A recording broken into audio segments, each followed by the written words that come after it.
오늘 우리가 읽은 본문은 야곱이 베델에서 하나님을 만나는 이야기입니다. 먼저는 찾아오신 하나님입니다. 본문의 이야기는 야곱이 하나님을 만나서 새 힘을 얻고 약속을 받고 새로운 삶을 결단하는 이야기라고 말씀드렸죠. 먼저 당시 야곱의 상황을 살펴보겠습니다.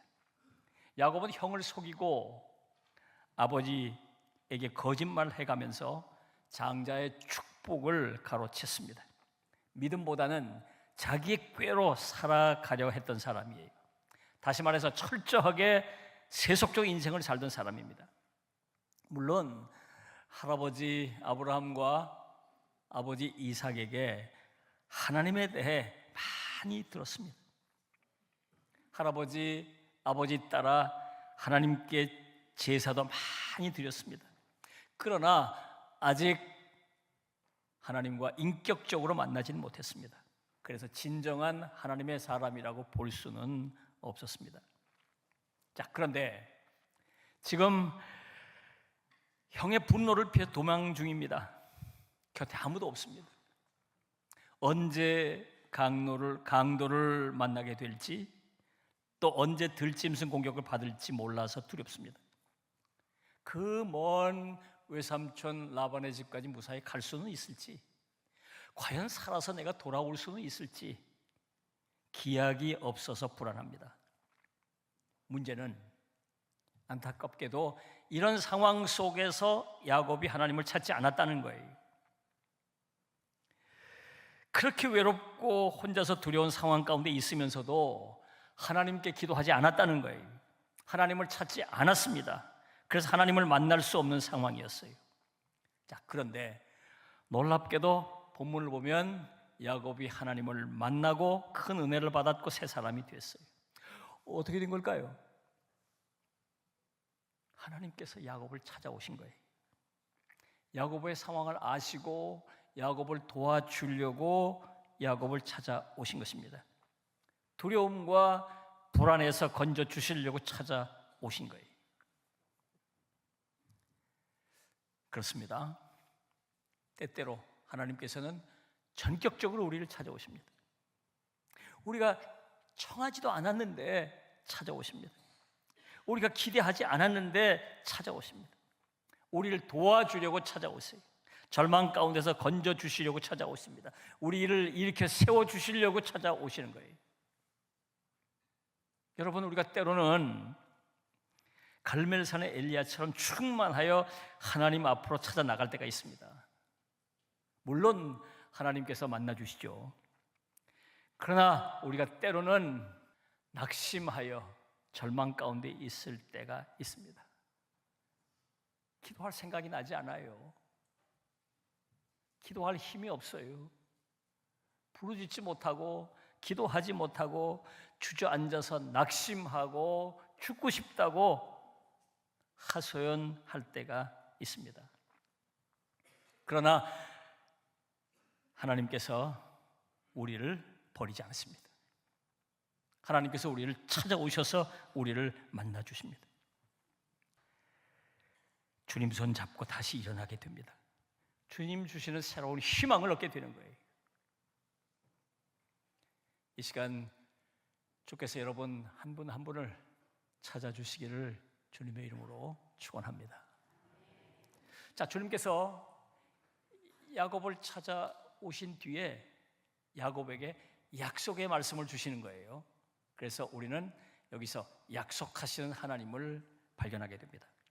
본문 13절, 14절을 보면 이렇게 말씀하고 있습니다. 나는 여호와니 너희 조부 아브라함의 하나님이요 이삭의 하나님이라. 네가 누워있는 땅을 내가 너와 네 자손에게 주리니 네 자손이 땅의 티끌같이 되어 네가 서쪽과 동쪽과 북쪽과 남쪽으로 퍼져나갈지며 땅의 모든 족속이 너와 네 자손으로 말미암아 복을 받으리라. 하나님께서 야곱을 찾아오셔서 하신 말씀이에요. 한마디로 말하면 약속해 주신 거예요. 약속의 말씀입니다. 그 내용은 세 가지예요. 첫째는 땅에 대한 약속입니다. 야곱이 누워있는 땅, 그 가나안 땅을 야곱과 그 자손에게 주시겠다는 것입니다. 둘째, 자손에 대한 약속이에요. 야곱의 자손이 땅에 티끌같이 많아져서 동서남북으로 퍼져나갈 것이라는 점입니다. 그리고 셋째, 복의 통로에 대한 약속입니다. 야곱의 자손 때문에 천하 만민이 복을 얻을 것이라는 것입니다.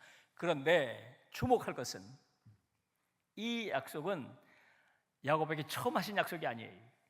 일찍이 아브라함에게 하나님께서 하셨던 약속, 바로 그 약속입니다.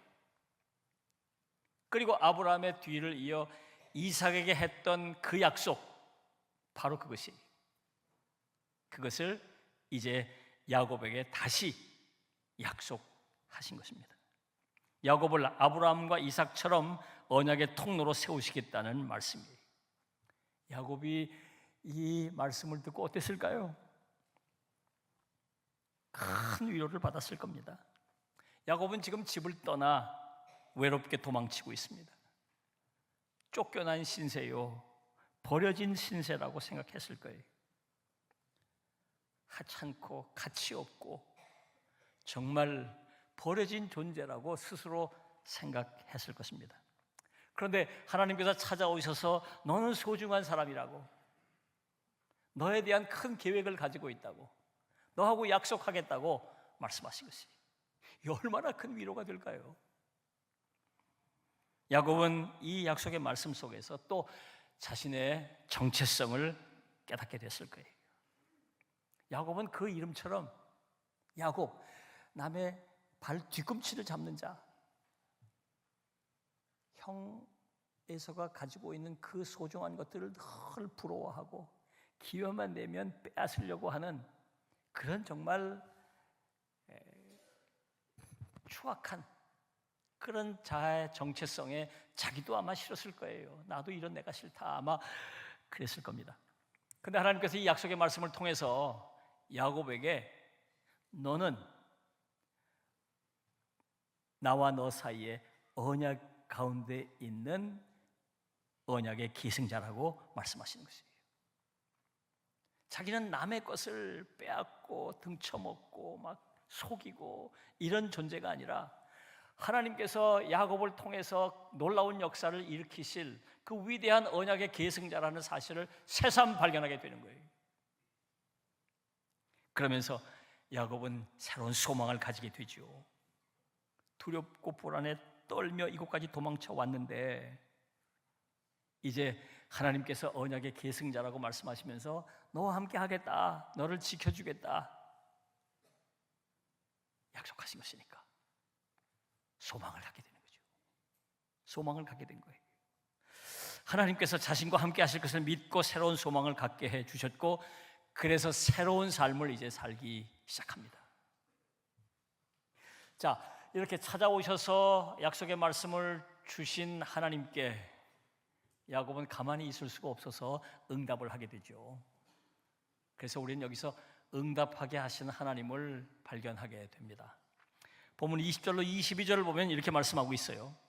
야곱이 소원하여 이르되 하나님이 나와 함께 계셔서 내가 가는 이 길에서 나를 지키시고 먹을 떡과 입을 옷을 주시어 내가 평안히 아버지의 집으로 돌아가게 하시오면 여호와께서 나의 하나님이 되실 것이요 내가 기둥으로 세운 이 돌이 하나님의 집이 될 것이요 하나님께서 내게 주신 모든 것에서 10분의 1을 내가 반드시 하나님께 드리겠나이다 하였더라. 야곱이 하나님 앞에 소원을 드린 얘기입니다. 소원의 내용은 세 가지인데요, 하나는 하나님을 자신의 하나님으로 섬기겠다는 약속이에요.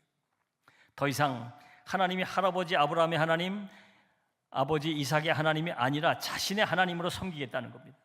둘째는 하나님을 예배하는 예배자로 살겠다는 거예요. 어디 있든지 어떤 상황 가운데 있든지 하나님께서 계신 그곳에서 늘 예배하는 삶을 살겠다는 것입니다.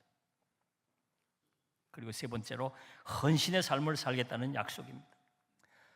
자기가 받아 누리고 있는 그 모든 것들은 하나님께서 주신 것이라는 것을 깨닫고 감사하며 살겠다는 거예요. 그 가진 것을 가지고 하나님 앞에 온전히 헌신하며 살겠다고 다짐하고 약속하고 있는 것입니다.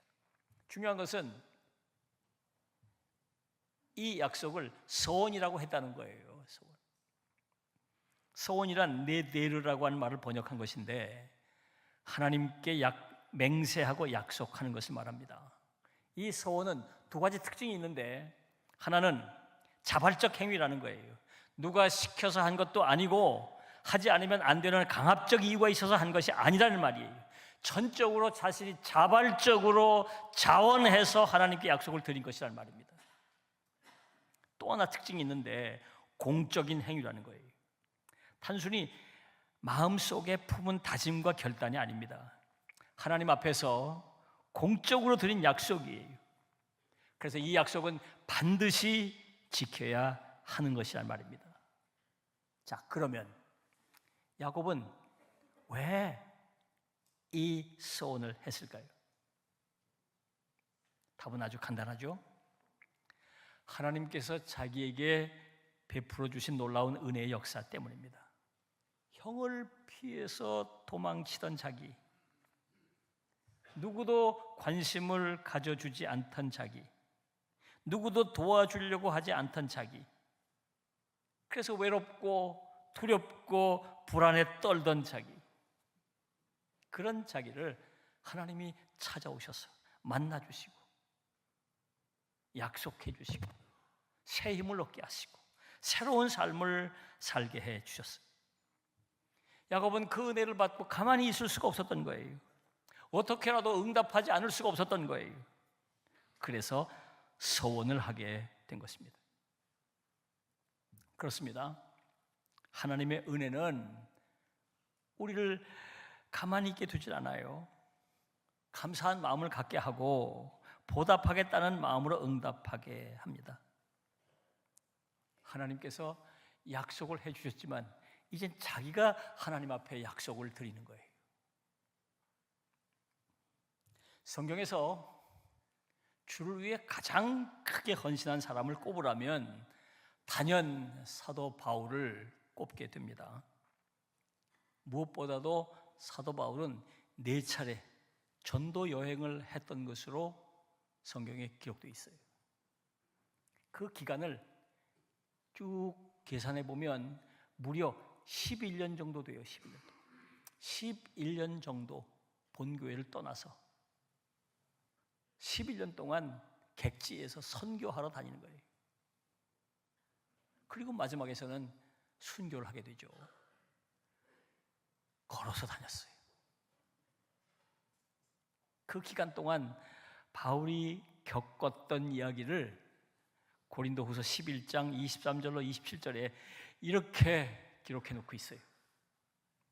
내가 수고를 넘치도록 하고 옥에 갇히기도 더 많이 하고 매도 수없이 맞고 여러 번 죽을 뻔하였으니 유대인들에게 40에서 하나 감한 매를 5번 맞았으며 3번 태장으로 맞고 1번 돌로 맞고 3번 파선하고 1주야를 깊은 바다에서 지냈으며 여러 번 여행하면서 강의 위험과 강도의 위험과 동족의 위험과 이방인의 위험과 신의 위험과 광야의 위험과 바다의 위험과 거짓 형제 중에 위험을 당하고 또 수고하며 애쓰고 여러 번 자지 못하고 줄이고 목마르고 여러 번 굶고 춥고 헐벗었노라.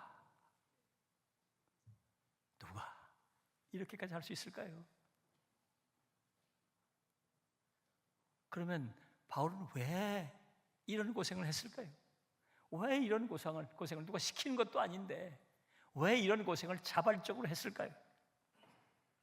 바울은 그 질문에 대한 답을 고린도후서 5장 14절에서 간단하게 이렇게 말하고 있어요. 그리스도의 사랑이 우리를 강권하시는도다. 야곱은 찾아오신 하나님을 만나고 가만히 있을 수가 없었습니다. 그래서 서원하며 응답했습니다. 그 서원을 지키며 응답했습니다. 바울은 교회를 핍박하던 자신을 찾아와 주신 주님을 만나고 가만히 있을 수가 없었어요. 헌신으로 응답했습니다. 사랑하는 여러분, 주님께 응답하는 삶을 살아가시기를 주님의 이름으로 부탁합니다. 기도하겠습니다. 주신 말씀을 생각하면서 하나님 앞에 다짐과 결단의 기도를 드리시길 바랍니다. 다 같이 기도하겠습니다.